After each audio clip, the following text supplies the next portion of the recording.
Okay guys, unboxing time for today. Meron tayong items na bubuksan. Ito po yung kanyang plastic. Wala naman din pong sign ng pagkakabukas sa kanya. Siyempre may label. Pero siyempre lagi natin binubuksan, binibidyo para mas makita natin yung items. Okay, so ayan. Ito may bubble wrap, ano? Mukhang okay siya, may bubble wrap. Okay. Pa meron. Ito na. Tignan natin to, no? Okay, so meron tayo ditong ARC barbecue lighter. Yan, pang candle, gas, cigarette, alcohol, barbecue, and aromatherapy. So, hindi na gumagamit ng liquid or like air gas. Isa siyang klaseng electric, no? Electric type, no? At syempre made in China. Product of China. So, English naman yung kanyang manual instruction. So gumagamit siya ng lithium rechargeable battery, low voltage 3.7, pero kaya niya mag-produce ng 7 kilovolts, no? Okay, mukhang okay to, no? Tapos USB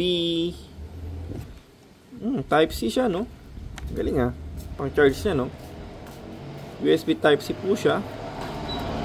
At ito yung ating mismong unit po. Very flexible siya, no? Meron pa siyang pang dito, pang sabit na sa. Tapos ito plastic, hard plastic naman. Pati ito, no?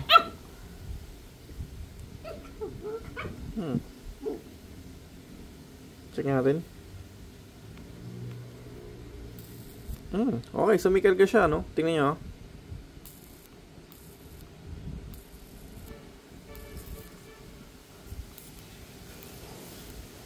Ayun, no? Galing, kung okay siya, guys, no? Effective. Full charge po siya, no? Full charge, no? Kitang-kita. Okay, so ito yung on and off niya. Pag inano ko ganyan, binaba ko, patay siya. Kahit anong gawin ko sa pinaka-button niya, patay siya.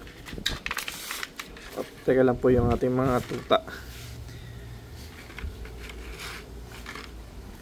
Pero yun nga po, pag in-on ko siya, yun yung pinaka-on niya. Ito yung indicator niya na full siya, no? Tapos yung lightning niya. Ito lang yun. Ididiin ko lang po ito, no? Ayun, no? Kitang-kita, no? Ayun, no? So, kung matry ba natin to? Wala kasi kung ano po dito kandila, pero ayun siya, kaya niya mag-flame, ano? Galing, Okay, so yun lang po, no? Thank you for watching po.